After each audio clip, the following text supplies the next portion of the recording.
तो शरफुद्दीन ने कहा मुझे अली जैसा बना दे, मुझे अली जैसा बना दे। अगर आप इसी तरह चुप रह के सुनेंगे तो मुझे खुशी है, लेकिन अगर आप जिक्र अली पर चुप रहने की बजाय सुभान अल्लाह बोलेंगे तो उससे ज्यादा खुशी होगी। और हर 4 जुमले पे सुभान अल्लाह बुलवाने की का मामला मेरे पास नहीं है। मैं बार बार कह चुका हूं, गुजरात वालों को पता है, दुनिया भर के लोगों को पता है, जब मैं इस्लाही तकरीर करता हूं तो कोई जिस हालत में सुनना है जिसे सुने, लेकिन जब आकाओं का जिक्र करता हूं तो मेरा दिल चाहता है कि मैं जिधर जिधर जाऊं तसव्वुरात में मेरे साथ लोग नजफ तक भी चले, करबला तक भी चले, मदीने तक भी चले। चुप नहीं रहना, इनके जिक्र पर तो पत्थर भी बोलते हैं। खामोश नहीं रहना, जबरदस्ती की बात नहीं, ये इश्क का सौदा है। देखे इश्क में कौन कामयाब होता है। अगर बात समझ में आई तो बोलना, वरना मत बोलना।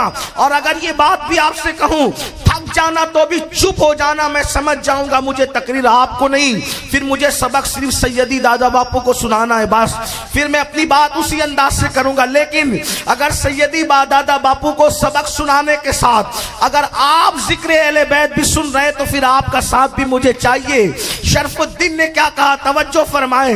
शरफुद्दीन ने क्या कहा, मुझे अली जैसा बना दे। निदा आती है, अली जैसा किसको बनाया जो तुझे बनाए? अली ऐसे बनता है? नहीं। अली बनने के लिए क्या होता है? तवज्जो। अली कैसा होता है?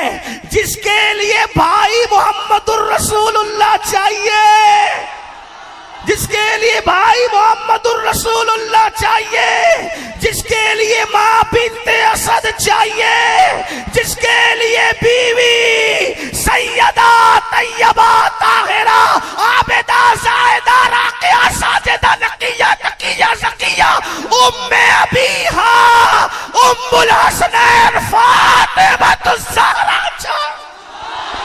नारे तकबीर, नारे रिसालत, नारे हैदरी, खानदाने अहले बैत। सुभान अल्लाह। मेरे नबी का हर यार बेमिसाल है। अहले सुन्नत के अकीदे पे हमारी जान कुर्बान है। हम कहीं भी अहले सुन्नत और फिक्र रजा से हटने को तैयार नहीं है। मेरी गुफ्तगू का मफहूम मुखालिफ मुराद मत लेना। अल्हम्दुलिल्लाह हम सारे सहाबा को बेमिसाल मानते हैं। हुजूर का हर सहाबी बेमिसाल है, हर रंग बेमिसाल है। हुजूर ने जो गुल खिलाए हर गुल बेमिसाल है। लेकिन बात चूंकि जिक्र अली की हो रही है तो इसलिए कहता हूँ, पाकीज़ा समातों के साथ सुने, बेटे हसन हुसैन जैसे चाहिए। अल्लाहु अकबर। और खानदान भी ऐन खानदान नबुव्वत चाहिए, क्योंकि नबी के खानदान में अली पैदा होगा। आका फरमाते हैं तुम सब अलग अलग दरख्तों की अलग अलग टहनी का नाम है। तवज्जो से सुन ले सावर कुल्ला वालों, फजल माँ के उर्स में आने वालों, फरमाया तुम सब अलग अलग दरख्त की अलग अलग टहनी का नाम है। मैं और अली, मैं और अली, मैं और अली एक दरख्त की 2 टहनी को कहते हैं। ये अली है। कहने वाला कह रहा है मुझे अली जैसा का, अली जैसा तू नहीं बन सकती। इबादतें अली नहीं बनाती। तवज्जो है, तवज्जो है। इबादतें तो वली भी नहीं बनाती तो अली कैसे बना सकती है? अहले सुन्नत का अकीदा है कोई सिर्फ इबादत से वली नहीं हो सकता। मुफ्ती साहब लोग मौजूद है ना? मुफ्ती साहब अल्लाहु अकबर। कहीं गलती करूं तो मेहरबानी करके बिल्कुल फौरन टोकिएगा, नवाजिश होगी। इबादत तो वली नहीं बनाती, इबादत अली कैसे बना सकती? अहले सुन्नत का अकीदा है इबादत भी हो और जब तक फजले इलाही ना हो उस वक्त तक कोई वली नहीं बनता। वरना आबिद हर जगह मिलेंगे, वली हर जगह नहीं मिलेंगे। तवज्जो है आपकी। देख लें 72 फिरकों में आबिद तो है, वली नहीं है। जाहिद तो है, वली नहीं है। वली आपको सिर्फ अहले सुन्नत में मिलेंगे। तो पता चला खुदा का फजल सिर्फ अहले सुन्नत पर है। इसलिए ना राफजी वली हो सकता है ना खारजी वली हो सकता है। वली तो वो होगा जिसकी अली से बनती, और अली कासिम विलायत है।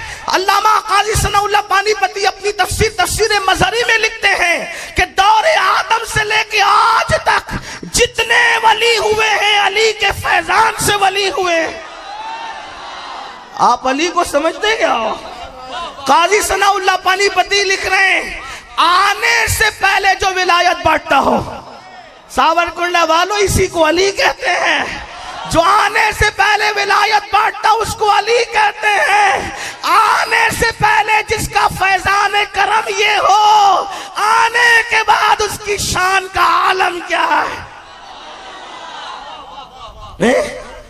आए देखे तो अभी अली ने कोई इबादत नहीं की तो वली बना रहे हैं। भाई इबादत तो दुनिया में आके होती है ना। अब इबादत तो जो इबादत से पहले वली बनाता उसको अली कहते हैं। और जो इबादत करे, जो इबादत का, कैसी इबादत? तेरी नमाज जैसी नमाज नहीं, अली की नमाज अलग है, मेरे मौला की नमाज अलग है। का कैसी अली की नमाज? का अगर तीर निकालना चाहे तो इतने इन्हेमाक से नमाज पढ़ते कि तीर निकलता है, अली को खबर नहीं होती। इसीलिए मेरा दिल कहता है दुश्मन होशियार था। तवज्जो तवज्जो फरमाए, दुश्मन होशियार था। इब्ने मुलजिम मौला अली के साथ रह चुका था, बहुत करीब रह चुका था। शायद स्टडी के लिए था कि अली को मारूं कैसे। जानता था अली जब तक गाफिल ना हो उस वक्त तक अली को मारा नहीं जा सकता। तवज्जो है, तवज्जो है। नहीं, आपने जुमला जाय किया है, लेकिन बात में कोई फनकार की नहीं कर रहा हूं। तवज्जो करे, फन की नहीं, इश्क की बात हो रही है। दुश्मन को भी यकीन है अली जब तक गाफिल ना हो उस वक्त तक अली को मारा नहीं जा सकता। अली सोया हो तब भी गाफिल नहीं होता। तवज्जो, अली सोया हो तब भी गाफिल, वरना जो सोया था अली उसको तो मार डालना आसान था, लेकिन दर्जनों तलवारें लेकर खड़े थे। मारा मारा क्यों? इसलिए कि अली की हैबत सोते में भी ऐसी थी कि दुश्मन सोते में भी हमला नहीं कर सकता था, वरना तो खड़े ही थे मारने के लिए। वो खड़े थे मारने के लिए। जुमला और सुन ले, अहले सुन्नत के अकीदे का जुमला और सुन ले। हमारे नबी फरमाते वली की पहचान ये है जिसे देखो तो खुदा याद आए। वली की पहचान ये है जिसे देखो तो खुदा याद आए। तो अब सुन ले, अली तो वलियों का वली है, अली तो कासिम विलायत है। अब सुने, तवज्जो करें, अब तसव्वुर में लाए हिजरत की रात क्या।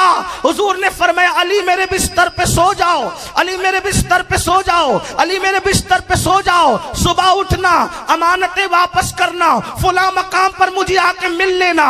अब आपसे पूछना चाहता हूं, अगर दादा बापू की जगह मैं सो जाऊं तो बोलो पहचानोगे कि नहीं पहचानोगे? पहचान जाओगे। मेरी जगह हाफिज सादिक सो जाए, पहचानोगे कि नहीं पहचानोगे? और हाफिज सादिक की जगह अहमद बापू सो जाए, पहचानोगे कि नहीं पहचानोगे? अहमद बापू की बजाय हाफिज अकरम सो जाए, पहचानोगे कि नहीं पहचानोगे? क्यों? कद अलग है, जसामत अलग है, लंबाई अलग है, चौड़ाई अलग है। जो बार बार देखे वो पहचानेगा। लेकिन कुर्बान रसूलुल्लाह ने फरमाया सो जा। अली चादर तान के सो गए, लेकिन दुश्मन गुंडे पहचान न सके कि नबी सो रहे हैं कि अली सो रहे। बोलो ये सबका अकीदा है कि नहीं है? तो अब मुझे कहने देना चाहिए, आपको मेरा हक है कि अली बेनकाब हो तो खुदा याद आता है, और अली चादर ओढ़ ले तो नबी याद। तो पता चला इसकी हैबत वो है जो सोता है तो इतना बहादुर होता है, जब जगता होगा तो बहादुरी का आलम क्या होगा।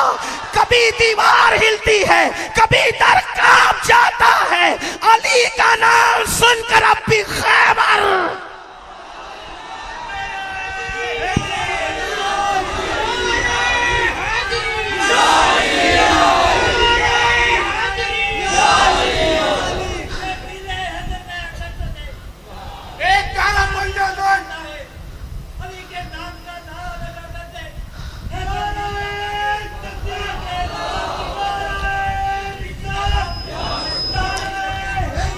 इसी को जिक्र अली कहते हैं, बुढ़ापे में जवानी आती है।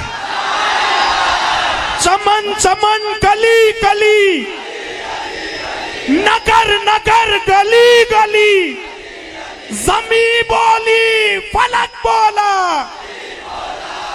ज़बा के संग दिल बोला, नारे हैदरी हैदरी।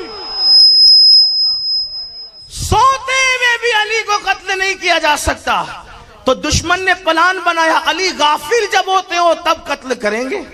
तो कहा अली गाफिल कब होते हैं? हाय हाय हाय। तो कहा जब यार के दरबार में खड़े होते हैं तो फिर अली को अपना होश नहीं होता। जब अली को होश ना हो तो ये मौका अच्छा है, इसलिए उसके बाद फिर मौला अली को शहीद कर दिया गया। और आप जानते हैं हालत नमाज में पैदा काबे में होते हैं, शहादत मस्जिद में होती है। अल्लामा जामी कहते हैं कि ये शहादत किसको मयस्सर है? बकाबा विलादत ब मस्जिद शहादत। तवज्जो। तो आपसे अर्ज क्या कर रहा था? शरफुद्दीन ने कहा है, यही अर्ज कर रहा था, भूलेंगे तो फिर भूलेंगे, वरना बात साथ चलेगी तो नजफ तक चलेंगे, फिर मदीने मुनव्वरा तक चलेंगे। तवज्जो आपकी। क्या अली जैसा बना दे? कहा वली, अली इबादत से वली नहीं बनता, अली कैसे बन सकता है? तो फिर शरफुद्दीन ने अर्ज किया, अच्छा अली की खुशबू मेरे अंदर पैदा कर। तवज्जो, अली की खुशबू मेरे अंदर पैदा कर दी, तो दे दी गई खुशबू अली। तो खुशबू को बू कहते है ना, तो वो हो गया शरफुद्दीन, वो वली। शरफुद्दीन क्या हो गए? बूए अली। क्या हो गए? बूए अली। क्या हो गए? बूए अली, अली की बू। तो वो बूए अली को लोगों ने शॉर्ट कर दिया बोलते बोलते, और वो हो गए बू अली। और जब खुशबू मिली तो फिर बू अली कलंदर हो गए। तवज्जो, जब खुशबू मिली तो बू अली कलंदर हो गए। अख्ताब हजारों मिलेंगे, औलिया लाखों मिलेंगे, औलिया करोड़ों मिलेंगे, लेकिन कलंदर जल्दी कोई बनता नहीं। कलंदर मखसूस होते, खास होते हैं, और कलंदरों की एक शान है, जो कलंदर बनता है उम्र भी लंबी हो जाती है। तो जिस दिन से उनको बूवे अली मिली, तो बूवे अली का असर यह हुआ कि वो खुद के होश में नहीं रहे। फिर तवज्जो करूंगा, बात ये चल रही है, अभी मैंने अभी उन्वान शुरू नहीं किया है, लेकिन बात चल रही है तो बात आ गई। वो तो बेदम शाह साहब का शेर बीच में आ गया, अभी उसी पे बात चल रही है, अभी बेदम की बात हो रही है। अब वो दमदार के बाद फिर मैं भी कोई बेदमी करूं तो वो मेरे लिए मौका रखिएगा। तवज्जो, बूए अली पैदा हुई तो शरफुद्दीन को होश न रहा। बहुत बड़े आलिम थे, मुफस्सिर थे, मुहद्दिस थे। आप क्या समझते हैं? शरफुद्दीन बू अली शाह कलंदर को समझते क्या है? उस दिन के बाद से होश न रहा। फिर यह था कि पान खाते थे और कभी इधर से निकलता था कभी इधर से, दाढ़ी बढ़ गई थी, इधर बिखरी थी उधर, हजामत कराने के लिए खुद को होश नहीं था, कपड़ों के चितड़े उड़े हुए थे, बस बात ही इश्क की थी और इश्क की थी और इश्क थी बस। और फिर वो बूए अली ये कहते हैं मनम महवे ख्याले ऊ। तवज्जो करें, फारसी पढ़ रहा हूं। मनम महवे ख्याले ऊ नमी दानम कुजा रफ्तम, मनम महवे ख्याले ऊ नमी दानम कुजा रफ्तम, शुदम गर्के उस विसाले ऊ नमी दानम कुजा रफ्तम। बूए अली मिली तो कहते हैं मैं यार के ख्याल में हूं और मुझे खुद को नहीं पता मैं कहां जा रहा हूं, और मैं यार का विसाल पा चुका हूं, लेकिन मुझे खुद को खबर नहीं कि मैं कहां जा रहा हूं। अब तवज्जो करना, शान हसन सुनने वालों तवज्जो करना, जिसको बूए अली मिलती है वो खुद का होश खो देता है, लेकिन जिसको बूए नबी उससे बड़ी चीज मिली, वो हसन ने कभी होश नहीं खोया, बल्कि अपने होश और गोश से पूरी उम्मत में इत्तेहाद पैदा कर दिया। ये हसन है, आका फरमाते हैं मेरी खुशबू को हसन कहते हैं। उसी खानदान वाला तबार का यहाँ पर उर्स के मौके पर आप मौजूद हैं। तो अर्ज ये कर रहा था, किसका दामन पकड़ा है, किसके दामन से वाबस्ता हो? अल्लाह अकबर, खानदान नबूवत, खानदान रिसालत। तो बात क्या चल रही थी? आखिरी में भी इनके यहाँ कोई बिगड़ा हुआ नहीं होगा। और एक बात कह दूं, इंदल्लाह जो सादात मैंने पढ़ा अहले सुन्नत का अकीदा, वो कतई और यकीनी जन्नती है। इमाम अहले सुन्नत ने फरमाया, लिखा हदीस की रोशनी में। और उसके बाद अब आगे चलते हैं, अब तवज्जो करते हैं कितना पावरफुल है वो नबी का आखिरी बेटा, कि आका ने फरमाया कि जब तक वो नहीं आएगा क़यामत नहीं आएगी। इसका मतलब आप ये नहीं कह सकते कि अल्लाह अकबर, कोई कहता है कि क़यामत आ रही है, आ रही है, आ रही है, किसी को कुछ भी हो, कोई घर खाली कर दे, कोई परेशान हो जाए, कोई परेशानी मुब्तला हो जाए, कोई घबरा जाए, लेकिन सुन्नी चैन से बैठेगा। वो कहेगा जब तक महदी नहीं आएंगे क़यामत नहीं आ सकती। तो अली के एक बेटे में ताकत कितनी है कि उसने क़यामत को रोक रखा है। जब तक वो नहीं आएंगे क़यामत नहीं। सुकून से सो, सुकून से सो, जिंदगी आराम से गुजारो। जब तक वो नहीं आएंगे क़यामत नहीं आएगी। आका फरमाते हत्ता के एक दिन क़यामत को बाकी रहेगा, लेकिन मेरा महदी जरूर आएगा, लेकिन आएगा जरूर। उसके आए बगैर क़यामत नहीं आएगी।